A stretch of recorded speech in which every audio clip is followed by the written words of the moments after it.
모두의 채용 톡톡 구독, 좋아요, 알림 설정 부탁드려요.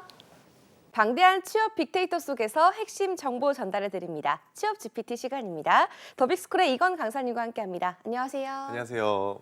네, 쌤, 오늘은 취업 GPT 어떤 주제 가지고 오셨나요? 오늘의 주제는요. 사실 저희랑 멀다고 느껴지는 주제이긴 한데 네. 그래도 가깝게 느껴지는 주제이기도 합니다. 저희가 바라는 또 주제이기도 하고요. 2023년 부자 보고서에 대해서 이야기해 볼까 합니다. 부자 보고서라고 하면 매년 발간되긴 하는 것 같은데요. 올해도 또 발간되었나요? 맞습니다. 뭐 하나금융이라든지 네. KB금융이라든지 금융회사들이 이제 매년 부자 보고서, 뭐 부자 네. 리포트 이런 이름으로 해가지고 부자들의 현황이라든지 그들이 어떤 삶을 누리고 있는지 혹은 어떤 삶을 살아가려고 하는지에 대해서 뭐 예를 들면 이제 금융소득이라든지 자산이 많은 사람들에 대해서 내용을 정리해서 발표하곤 하는데 이게 올해도 어김없이 이제 연말이 다가왔잖아요. 네. 그러니까 2023년을 좀 이제 통계를 내서 그거에 대해서 설문조사까지 완료를 해서 발표를 했습니다. 그런데 이런 내용이 사실요, 취준생들이 알아야 하나 싶긴 하거든요. 우리가 지금 당장 투자를 해야 하는 게 아닌데 라는 생각이 들 수 있습니다. 왜 가져오셨나요? 일단은 사실 그렇죠. 뭐 부자들 얘기에 들어가지고 상대적 박탈감 느끼라는 얘기는 절대 네. 아닙니다. 그래서 이제 자본의 흐름을 아는 거, 그러니까 부자들이 어쨌든 간에 자본을 많이 갖고 있잖아요. 그들은 어떤 시장의 트렌드를 만들어가고 있는지 아는 거, 네. 그게 가장 중요한 지표가 될 수 있기 때문에 가져왔다고 생각하시면 좋을 것 같아요. 음. 대부분의 금융사들, 특히 여러분들이 이제 PB라든지 웰스 매니지먼트로 이제 취업을 하고 싶은 분들이라고 한다면 네. 이렇게 지금 부자들이 어떤 현황을 갖고 있는지, 어떤 설문조사 결과를 갖고 있는지를 알게 되면 나에게 있어서는 이제 근거와 설득력이 되는 이야기의 시작점이 되지 않을까 싶어요. 여러분들이 이제 취업을 희망한다라고 한다면 기본적으로 여러분들이 뭐 면접을 볼 때 충분히 물어볼 수 있는 질문이죠. 네. 고객 어떻게 확보하실 거예요? 라고 물어봤는데 글쎄요, 요즘 뭘 좋아하나? 라고만 대답하면 그거는 진짜 안 좋잖아요. 그렇죠? 네. 근데 반대로 이제 그룹 PT나 토론도 요즘에 코로나가 끝나는 바람에 이제 부활을 했단 말이죠. 네. 그래서 이 새로운 상품이나 서비스 같은 거 기획해봐라라는 질문을 하는데 이 상품이 좋을 것 같습니다라고 이야기하는 주장도 중요하지만 왜 그렇습니다라는 근거가 굉장히 중요해요. 근데 그 근거는 여러분들이 그 자리에서 리서치를 할 수 있는 게 아니기 때문에 이런 내용들 잘 숙지하고 있으면요. 그리고 네. 매년 갱신되는 만큼 모니터링을 잘 해놨으면 당연히 이야기할 수 있는 소재거리가 많아질 수 있겠죠. 네, 리포트 내용이 또 궁금해지는데요. 우선 가장 시작점은 부자의 기준이 무엇인지일 것 같아요. 기준이 맞습니다. 뭘까요? 그러니까 저도 제일 궁금했던 겁니다. 네. 도대체 대한민국의 부자는 누가 부자인가? 여러분들이 생각했을 때 여러분들 집은 부자인가요? 여러분들은 부자인가요? 저도 부자가 아니더라고요. 네. 보고서마다 약간 차이는 있지만 크게 세 가지로 구분을 하고 있습니다. 일단은 금융자산 10억 원 이상을 보유한 개인을 부자로 일단은 객관화해서 보고 있더라고요. 네. 근데 금융자산이라는 거는 이제 부동산 자산 이렇게 해서 유형 자산은 빼고 말 그대로 진짜 돈으로서 네. 10억을 갖고 있다라고 한다면 일단 부자로 보고 그들을 대상으로 이제 조사하는 게 기본이고요. 그들이 생각하는, 그러니까 10억 이상의 금융자산을 갖고 있는 사람들이 생각하는 찐 부자는 얼마인가? 얼마의 자산을 갖고 있나? 이거는 얼마인지 또 이것도 설문조사에서 결과가 나와 있고요. 네. 그것을 넘어서는 진짜 대한민국 상위 0.01%의 슈퍼리치는 누구인가? 이렇게 해가지고 총 세 가지로 구분해 놨다라고 생각하시면 좋을 것 같아요. 네, 금융자산이 10억 원을 넘으면 일단 부자 현황에 들어가겠다고 보면 되겠는데요. 그들의 숫자는 좀 어느 정도인가요? 생각보다 많더라고요. 네. 2023년 기준으로 했을 때 45만 6천 명이라고 오. 합니다. 그래서 전년 대비 한 7.5% 증가한 수치라고 하고요. 이들 대부분이 일단은 70.6%가 수도권에 살고 있다고 합니다. 거의 뭐 서울이나 경기권에 살고 있겠죠. 네. 근데 이 여러분들이 이게 아셔야 되는 포인트가 사실 이건 것 같아요. 대한민국 부자들이 보유한 금융 자산의 규모 자체가 네. 총합이 2,747조 원이에요. 조단이군요. 그렇죠. 조단입니다. 네. 그러니까 이것이 의미하는 바를 제가 앞서 말씀드렸듯이 어쨌든 그들이 만들어가는 트렌드가 네. 어떻게 보면 시장의 트렌드이다라고 이야기하는 바가 이 정도의 유동성을 갖고 있기 때문에 가능한 거거든요. 네. 그래서 여러분들이 관심 있게 봐야 되는 포인트가 되겠죠. 정말 어마어마한데요. 그런데 이들이 좀 바라보는 찐 부자도 또 있는 건가요? 그렇죠. 이제 찐부자가 이제 두 번째 네. 섹션이라고 하지 않았습니까? 네. 그들은 본인이 부자라고 생각해요라고 해봤자 아니요, 10억 가지고는 부자는 아니죠라고 대답을 한다라고 하고 네. 한국 부자들 자체가 코로나19 이후에 총 자산이 100억 원은 돼야지 부자라고 생각한다라고 합니다. 네. 근데 이제 이 100억 원, 너무 그사세 아니에요? 라고 생각할 수 있는데 네. 이게 부자들이 생각하는 그 기준, 스탠다드가 2020년까지만 하더라도 네. 한 70억 되면은 찐부자죠? 라고 이야기를 했거든요. 네. 그러니까 불과 3년 만에 30억이 증가한 수치인 거예요. 네. 그러니까 그만큼 이제 현재 시장에서 코로나19 이후에 유동성이 정말 증가했다. 지금 그 시대 때 바라봤던 70억이 지금은 100억 정도에 되는 수치이다. 네. 그러니까 그만큼 어떻게 보면 화폐 가치도 떨어지고 물가도 많이 상승을 했다는 것도 알 수 있는 거죠. 그래서 자산 가격의 상승이라든지 이런 것들을 여러분들이 그냥 수치적으로만 확인하는 것뿐만 아니라 체감적으로도 이런 지표를 활용해서 확인할 수가 있다는 점이 포인트가 되겠습니다. 네, 지금 이 방송을 시청하고 있는 취준생분들이 상대적 박탈감을 느끼고 있지 않을까라는 생각이 드는데요. 어차피 다들 상속이나 증여를 받은 사람들이 부자가 된 게 아닐까요? 그렇죠. 이게 뭐 사실 상속에 대해서 상속받은 사람들만 부자가 아니다라고 이야기하기 좀 곤란할 것 같긴 해요. 이게 알아본 바에 의하면요. 상속으로 부자가 된 케이스가 10명 중에 6명이 상속, 60%는 상속이 맞다라고 하고요. 네. 이게 사실 뭐 과거에는 달랐나라고 찾아보니까 그때도 네. 비슷비슷했습니다. 그래서 큰 변화는 없었다라고 솔직하게 말씀드리겠습니다. 네. 하지만 이것은 이제 슈퍼리치 이제 엄청나게 큰 부자들만 조명할 때 하는 이야기들이 대부분이고요. 네. 2021년 이후에 근로소득으로 부자에 진입하는 경우가 점점 늘어나고 있다라고 하고요. 인플레이션도 지금 현재 많이 발생하고 있고 자산 가격의 상승도 분명히 발생하고 있기 때문에 이런 고소득 전문직에 따라서 금융자산이 10억 원이 넘어가는 현상 그리고 그런 사실이 많이 증가되고 있다라고 하고 새롭게 부자로 이제 자수성가 형 부자가 많이 네. 늘어나고 있다는 것도 어떻게 보면 팩트입니다. 그래서 여러분들이 너무 상대적 박탈감을 느끼기보다는 나도 저렇게 될 수 있다라는 생각으로 접근하시는 것도 어떻게 보면 바람직하지 않을까 싶습니다. 네, 부자하면 금수저 아니면 자수성가형 부자인데요. 우리가 그들을 통해서 알 수 있는 것들은 어떤 것들이 있을까요? 저는 이제 부자들 해가지고 그들 부럽다 정도에서 끝나는 것이 아니라 제가 앞서 말씀드렸듯이 그들이 트렌드를 만들어가고 있다. 금융시장의 트렌드, 유동성의 트렌드를 만들어가고 있으니까 가장 중요하게 크게 세 가지 정도는 여러분들이 꼼꼼하게 짚고 넘어갔으면 좋겠습니다. 네. 첫 번째는요. 그들이 바라보는 시장. 지금 현재 그들은 어떤 식으로 시장을 바라보고 있는가. 네. 두 번째는 그들이 생각하는 투자. 그러면 이런 시장에 대응했을 때 어떤 투자가 적합한가. 그리고 마지막으로 우리가 예측하는 그들의 니즈. 그래서 그들이 이야기하는 게 다 솔직하게 모든 걸 이야기하지는 않을 거고 그쵸. 분명히 숨겨진 니즈가 있을 텐데 네. 모든 내용을 토대로 읽었을 때 그럼 이런 걸 원하지 않을까라는 생각을 우리도 해볼 수 있다는 거죠. 네. 이게 앞서 말씀드린 대로 이 부자들은요 엄청난 유동성을 갖고 있는 집단이에요. 그렇기 때문에 그들이 바라보는 시장은 결국에는 유동성이 만들어지는 시장이고 유동성이 만들어지는 방향이에요. 그래서 실제 투자가 집행될 가능성이 굉장히 높고 그거에 따라서 시장이 변화할 가능성도 굉장히 커지고 이제 자산도 엄청나게 등락을 좌우할 겁니다. 그래서 이런 부분들을 학습해 놓고 금융인의 길을 꿈꾼다라고 한다면 충분히 대응하고 유동적으로 어떻게 보면 응용할 수 있지 않을까 싶습니다. 그럼 첫 번째로 그들이 바라보는 시장은 어떤가요, 쌤? 일단 10억 원 이상의 금융자산을 보유한 네. 부자들의 80%가 일단은 경기가 안 좋아질 거로 내다봤습니다. 그러니까 이게 단순히 뭐 전문가들이 이렇다더라 아니면 뉴스에서 이렇다더라라는 이야기보다 네. 정말 부자들 돈을 많이 굴리는 사람들이 경기가 안 좋아지고 있습니다. 안 좋아질 것입니다라고 거의 80% 10명 중에 8명이 얘기했다라는 거는 정말 좀 더 현실적으로 와닿아야 되는 네. 부분이 아닐까 싶습니다. 특히 이제 실물 경기에 대해서 회의적인 시각을 보여했는데 부동산 매매 가격 하락세는 당분간 지속될 수 있을 거라고 보고 있더라고요. 네. 그래서 시장을 굉장히 보수적으로 보고 있다. 그래서 현재 이제 부자들이 얼마나 이제 투자 수익률 바라보고 있고 어디다가 얼마나 투자를 하고 있는지를 확인해 보니까 금융 자산에다가 이제 64% 정도가 이제 금융 자산이 제일 중요하다고 생각을 하고 있고 네. 그 중에서 64%의 그 금융 자산으로 목표하는 수익은 그냥 5% 많아야 10% 네. 정도만 일단 수익을 봐도 이번 지금 시장 흐름에서는 와. 무난한 수익이다. 어. 근데 사실 5%라고 한다면요, 여러분들 아다시피 지금 요즘에 웬만한 정기 예금, 정기 적금 넣어도 한 5% 주는 것도 꽤 있거든요. 그래서 진짜 그 정도의 안정망을 형성하겠다라고 움직임이 있다라고 생각하시면 됩니다. 그래서 로우 리스크, 로우 리턴 전략을 지금 추구하고 있다. 이렇게 결론 내릴 것 같습니다. 선생님 말씀대로 부자들이 굉장히 시장을 보수적으로 보고 있는 건데요. 이것이 실제 시장에도 영향을 끼칠까요? 그렇죠. 이제 불확실성에 대비하고자 하는 이런 움직임 자체가 네. 어떻게 보면은 이제 슈퍼리치들한테도 영향을 갈 수밖에 없고요. 이 슈퍼리치들은 굉장히 돈이 많지 않겠습니까? 그들이 이제 현금이나 예금의 비중을 늘려간다는 거. 그게 지금 현재 수치적으로도 확인이 됐는데 전년도 대비해서 2배 이상 늘렸다라고 하고 네. 주식 같은 경우에는 절반 이상으로 낮췄다. 아. 라고 합니다.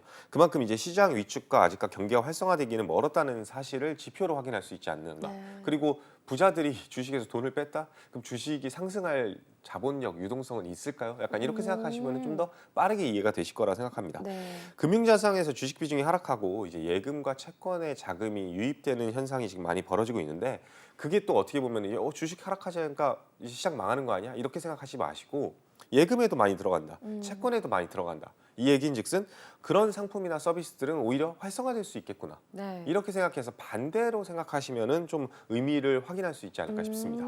그러면 그들이 보유하고 있는 실제 자산 포트폴리오는 어떤가요, 쌤?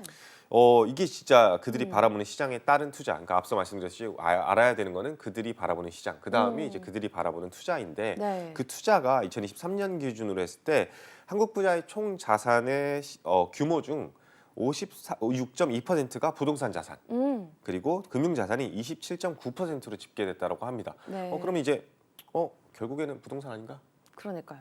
그쵸? 실물 경기 나쁘다 어쩌다 하더니 결국엔 부동산을 가지고 있네요. 절반은 부동산에 일단 투자를 몰빵을 했네 라는 네. 생각이 들기도 합니다. 그래서 이게 뭐야 금융자산에다가 투자한다며 라고 생각이 들어서 지금 채널 돌리시지 마시고요. 네. 일반 가구, 그러니까 부자들이 아닌 사람들은 그러면 어떻게 포트폴리오를 짜는지 보면은 생각보다 많이 바뀌었네라는 생각이 드실 겁니다. 네.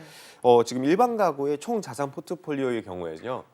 부동산 자산이요 80.2%입니다. 오. 그리고 금융 자산이 15.6%입니다. 어. 그러니까 어떻게 보면 1.5배 정도 일반 가구는 훨씬 더 부동산에 많이 치우쳐져 있고 금융 네. 자산은 굉장히 줄여주고 있는데 반대로 부자들은 부동산을 굉장히 축소하고 금융 자산을 늘렸다라는 굴릴 수 있는 돈을 좀 더 늘리는. 그렇죠. 라고 대응했다고 생각하시면 됩니다. 그러니까 네. 유동적으로 대응하는 바가 일반 가구의 한 2.4배 수준이라고 생각하시면은 부자들은 진짜 위기로 보는구나라는 걸 느낄 수가 있겠죠. 보니까요. 부동산만을 예찬하지 않고 좀 대응하고 있다는 것을 평가할 수 있었는데요. 그럼 눈에 띄는 투자 같은 것도 없었나요? 저는 이제 크게 두 가지가 네. 새로운 투자 전략으로 보이더라고요. 하나는 이제 금보석, 그러니까 이제 귀금속 종류, 그리고 다른 하나는 미술품 투자예요. 일단 금보석은 사실은 이제 지난해까지만 하더라도 상대적으로 후순위에 있었다라고 생각이 들어요. 네. 뭐 금값 지금 계속 오르고 있으니까 이제 여러분들도 아마 체감을 하실 것 같은데 네. 올해부터 좀 많이 기하급수적으로 상승을 했는데 그 누가 그렇게 가격을 올리겠습니까? 당연히 부자들이 올리고 있겠죠. 그렇죠. 우크라이나 전쟁이라든지 인플레이션이라든지 아니면은 이팔 전쟁이라든지 국제 정세나 경제 상황이 굉장히 지금 혼돈 속으로 빠져들고 있지 않습니까? 이런 네. 불확실성에서 유망 투자처를 번다면 어떻게 보면 이게 금보석이다 이런 식으로 생각하고 있다는 것을 좀 확인할 수가 있었고요. 네. 실제로 1년 이내 단기 고수익을 예상하는 투자처로 금보석을 32%의 부자들이 뽑았다라고 합니다. 이 얘기 듣고 또 금은방 달려가라는 얘기는 절대 아닙니다, 네. 여러분. 그냥 이런 식으로 좀 안전망의 투자를 좀 선호하는구나라는 걸 확인할 수 있다라는 겁니다. 네, 저도 지금이라도 금을 사야 하나라는 생각이 잠깐 들었는데요. 그렇죠. 원래 이럴 때 사면 늦는 거라고 하더라고요. 그렇죠. 제일 네. 꼭대기에 사는 거죠. 금은 그렇고 또 미술품은 어떤가요? 지금 좀 사도 될까요? 지난번에 사실 이제 취업 GTT에서 다뤘던 주제 네. 기억나시는지 모르겠습니다. 조각 투자, 미술품 네. 투자. 그렇죠. 이 미술품 같은 경우는 부자들 중에 미술품 네. 투자의 경험이 있거나 아니면 현재 미술품 투자를 투자하거나 혹은 보유하고 있다라는 부자의 비중이 30%나 된다고 해요. 36% 정확히는. 네. 그러니까 3명 중에 1명은 지금 미술품을 가지고 있다. 아니면 투자를 하겠다. 네. 그러니까 이게 근데 단순히 여기서 머무는 것이 아니라 근데 돈 더 쓸 생각도 있어. 그냥 좀 조금만 살려고 이게 아니라는 거죠. 네. 그래서 이제 미술품이 단순히 예술이나 사치품 영역으로만 보는 것이 아니라 네. 이제 투자 영역으로 점점 확대되어 간다라는 것을 의미한다라는 겁니다. 그래서 부자들이 미술품 투자하네, 그럼 나도 미술품 투자해야지라고 접근하시기보다는 네. 이 시장이 커질 수가 있겠구나. 미술품 그 자체에 투자하는 것도 있겠지만 미술품 시장에 내가 취업을 해보면 어떨까? 이거 관련해서 투자 유망하지 않을까라는 생각으로 좀 더 인사이트를 넓혀보라는 거죠. 그래서 네. 단순히 미술품만 사네라고 하지 말고 우리가 다뤘던 주제들과 연동해서 생각했으면 좋겠습니다. 네, 우리가 다뤘던 주제 하면 미술품 조각 투자가 있었잖아요. 그렇죠, 그들은 맞습니다. 여기에도 좀 관심이 있는 건가요? 맞습니다. 이게 정확하신 지적이신데요. 네. 그러니까 어떻게 보면 우리가 다뤘던 주제 중에 조각 투자하면은 또 뭐야 언제 그런 거 얘기했어? STO 주제 생각하시면 될 것 같아요. STO가 이제 어떻게 보면은 여러분들 토큰형 증권 발행한다라고 얘기하지 않았습니까? 네. 그러니까 어떤 거든지 실물 자산에 대해서 지분을 나눠 가질 수 있게끔 된 거기 때문에 솔직히 부자들 입장에서도 한 10억 정도만 있는 사람이 모나리자 뭐 그림 사라 그러면은 불가능하거든요. 그럼 어떻게 투자할 것인가? 단순하죠. 이제 미술품의 지급은 투자에 관한 이야기를 좀 더 생각해 보시면 네. 답이 나오겠죠. 그래서 네. 부자들이 유동성을 가지고 있고 미술품 투자에 대해서 금액을 늘릴 생각이 있다라고 한다면요. 이게 어떤 산업에서 수혜를 볼 것인지, 어떤 기업에서 수혜를 볼 것인지, 그리고 내가 지금 지원하려고 하는 산업군이라든지 기업, 직무에서는 이게 과연 영향이 있을지를 생각해 보시면은 좀 더 인사이트가 넓어지지 않을까 싶습니다. 인사이트가 넓어질수록 머리가 좀 더 아파오는 것 같습니다. 맞습니다. 그런데 이런 걸 또 공부를 해야 부자가 되는 거 아니겠습니까? 그렇죠. 네. 이번 근데 저도 생각했을 때는 뭐 당연히 여러분들 입장에서는 이런 거 공부하면 머리만 아프다 네. 생각이 들어서 사실 관심을 갖다가 찾아보지 않겠다라고 생각하시는 경우가 많을 것 같아요. 머리 너무 아파하지 마시고요. 네. 이 리포트 중에는 재밌는 얘기들도 굉장히 많습니다. 대표적인 예시가 MBTI. 그래서 부자들의 MBTI 혹시 여러분들 궁금하지 않으세요? 궁금한데요. 네, 그쵸. 제 MBTI가 ENTP거든요. ENTP. 네. 아, 부자가 될 상인가요? 내가 부자가 될 상인가라고 하면 50% 정도의 부자가 될 상이다. 네. 사실 이제 자산 규모별로 성격 유형이 다른 특징이 있다는 결과가 나왔다라고 네. 해요. 그래서 자산이 많을수록 I와 S의 비율이 낮아진다. 오. 그리고 T와 J의 성향이 높아지는 결과를 가지고 그럼 왔다라고 합니다. 75%인데요, 저는? 그렇죠. 그러면 그럼 75%네요. 그렇죠. 네. 그러니까 TJ가 네. TJ를 갖고 있는 분들이 일단은 부자에서 MBTI에서 굉장히 많은 수치를 갖고 있었다. 네. 그 중에서 근데 우리가 바라는 거는 그냥 난 촘촘다리 부자가 아니라 진짜 리얼 슈퍼리치가 되고 싶어 하는 꿈을 갖고 계신 분들 분명히 있을 거란 말이죠. 네. 그분들이 가장 많이 갖고 있는 MBTI가 ESTJ였다고 합니다. 일반 대중 사이에서는 ESTJ의 비중이 네. 8.5%밖에 안 된대요. 전 국민에서. 오. 근데 슈퍼리치는요 3배 많다고 합니다. 와. 26.8%. 와. 지금이라도 ESTJ라고 살아보시는 건 어떠실까? 그러니까요. 생각해봅니다. 네, 지금이라도 성격을 좀 바꿔봐야 하지 않나 이런 생각이 드는데요. 그들이 좀 바라보는 시장과 그들이 투자하는 방식을 살펴봤는데 우리가 예측하는 니즈도 중요하다고 선생님이 말씀하셨잖아요. 맞습니다. 그 부분은 어떤 건가요? 일단은 객관화되어 있는 사실을 접하고 나면요. 이거에 따라 가지고 그들은 뭘 생각하고 있을까라고 생각하시면 된다라고 생각할 수 있을 것 같습니다. 예를 들은다면은 이제 앞서 제가 슈퍼리치 같은 경우에는 10명 중에 6명이 일단은 금수저형이다. 네. 어쨌든 상속이 좀 큰 비중을 차지하고 있다라고 말씀드렸죠. 그러면 그들이 걱정하고 앞으로 신경 쓰는 부분 중 가장 큰 비중은 무엇일까라고 하면은 답이 나올 겁니다.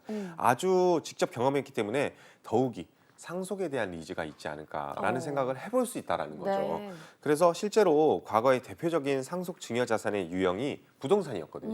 근데 부동산 비중이 지금 굉장히 줄어들고 있다라고 했잖아요. 맞아요. 그럼 그 돈이 어디로 갈까요? 지금 현재 현금이나 예금 또는 신탁 상품을 활용한 증여도 확산되는 추세라고 합니다.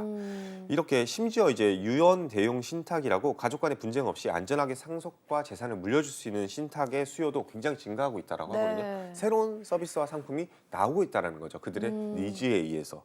이렇게 연결고리를 보게 된다면요. 향후 비자 수익의 증대 방안이라든지 앞으로 금융시장에서 많이 보이게 될 상품 같은 것들도 미리 추측해 볼 수 있다는 겁니다. 그렇군요. 이 부자 리포트를 통해서 나도 부자처럼 투자를 해야지라고만 생각을 했는데요. 이러한 객관화된 사실을 기반으로 인사이트를 늘려가면 정말 금융인으로서 배경 지식을 쌓는 데 도움이 될 것 같습니다. 그런데요, 쌤, 이 방송을 시청하는 분들이 금융인만 있는 건 아니잖아요. 맞습니다. 다른 산업군들이 이 지원자들이 알만한 사실이나 팁 같은 거 좀 없을까요? 이제 부자 리포트에서 소비하는 패턴들에 대해서도 한번 살펴보셨으면 좋겠어요. 그들이 가장 많이 소비하는 곳이 무엇인지, 어떤 소비 패턴을 가지고 있는지. 그러면은 당연히 연결고리로서 다양한 서비스나 산업군이 나올 수밖에 없겠죠. 대표적인 예시를 한 가지 들자면은 리포트 중에는 기부에 대한 이야기도 나오더라고요. 그래서 거기에는 이전에 제가 전혀 보지 못했거든요. 네. 이게 매년 제가 보고 있었는데 이번 연도에는요 새로운 기부 항목이 생겼더라고요. 바로 기후변화센터. 거기에도 투자를 하고 있고 아니면 기부를 하고 있다. 일반 대중의 경우에는요 이 기후변화센터에서 기부를 하는 비중이 거의 제로에 가깝더라고요. 거의 많은 사람들이 안 하고 있고 오히려 좀 더 직접적인 적십자 네. 이런 데다가 투자하시는 비중이 더 큰데 부자들은 서서히 이렇게 기후변화센터 같은 데들도 투자를 하고 있다는 거죠. 점차적으로 이제 그들이 어떤 식으로 중요도를 보고 있는지가 여기서 드러난다고 생각을 하고요. 네. 소비 패턴 중에서도 가장 많은 소비 비중이요 여행과 교육이었다고 해요. 그러면은 여행 산업들 혹은 교육 산업들의 종사를 희망하는 사람들이라고 한다면 이 내용에 대해서 좀 더 세밀하게 관찰해 보거나 좀 더 분석해 보시는 것이 어떻게 보면은 나한테 도움이 되지 않을까 생각해 볼 수 있다는 거죠. 네, 그렇겠네요. 마지막으로 좀 첨언하고 싶은 부분 있을까요? 이거 사실은 좀 이게 좀 암울한 소식이냐라고 생각하면은 또 그럴 수 있을 것 같은데 네. 이와 연계해서 이 부자들이 실제로 투자 이민 등에 대한 이슈도 같이 가지고 있다라고 합니다. 그래서 작년 한 해 부자들 중에 800명이나 해외 이민을 선택했다라고 아. 합니다.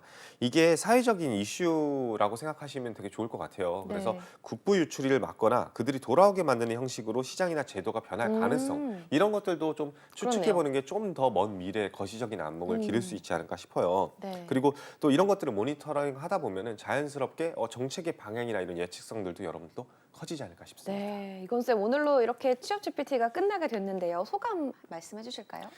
제가 많은 이야기들을 다 다루지는 못했습니다. 하지만 네. 여러분들이 어떻게 보면은 이 초등학교를 졸업하고 중학교를 입학하듯이 저희의 초등학교 취업 GPT라는 초등학교를 졸업하고 네. 이제 중학생이 돼서 새로운 인사이트를 가지고 여러분들도 충분히 리서치하는 능력을 키웠을 거라고 생각을 하거든요. 네. 그래서 이런 거 바탕으로 더 알찬 정보 많이 얻어서 여러분들 취업에 도움이 되셨으면 하는 바람입니다. 네, 좋은 말씀 감사합니다. 지금까지 더빅스쿨의 이건 쌤과 함께했습니다. 말씀 고맙습니다.